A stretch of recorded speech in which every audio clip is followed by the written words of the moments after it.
জানিস কাঞ্চন, সে মানুষটি সুরধনির তীরে যে দাঁড়িয়ে রয়েছে, যেন মনে হচ্ছে সুরধনির তীর আজ সেই মানুষটি রূপের ঝলকে আলোকিত হয়ে আছে। আমি আলো চেয়ে দেখলাম গগনের আকাশ, যেন আকাশের চাঁদ যেন আজ অনেক ফিকে লাগছে। কেন না সেই চাঁদ, সেই সুরধনী গঙ্গার তীরে যে চাঁদের উদয় হয়েছে, সেই চাঁদের কাছে গগনের আকাশে চাঁদের তুলনা হয় না। আজ সেই গগন আকাশের চাঁদ, সেই চাঁদকেও যেন অনেক বর্ণহীন মনে হচ্ছে। কাঞ্চনারে, জানিস কি হলো? আমি সেই রূপের মানুষটি, সেই রূপের মানুষটির দিকে তাকিয়ে তার নয়নে নয়ন দিয়ে, জানিস কাঞ্চনা, আমি যেন মুহূর্তের মধ্যে আমার সবকিছু দাঁড়িয়ে রাতুল চরণে অর্পণ করে দিয়েছি। কাঞ্চনারে, আমি আর গগনেতে জল ভরতে পারলাম না। গৃহে যখন ফিরে এলাম, ফিরে এসে দেখে আমার শূন্য গগনে ভরে গেছে।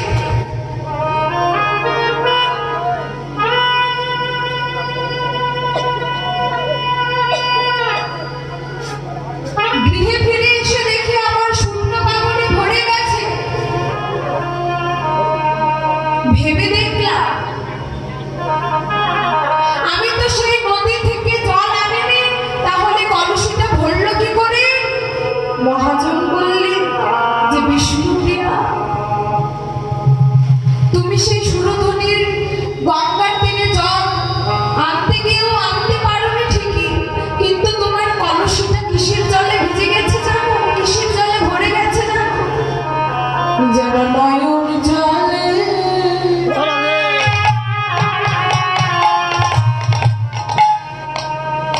গাগরি পূর্ণ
পূর্ণ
Oh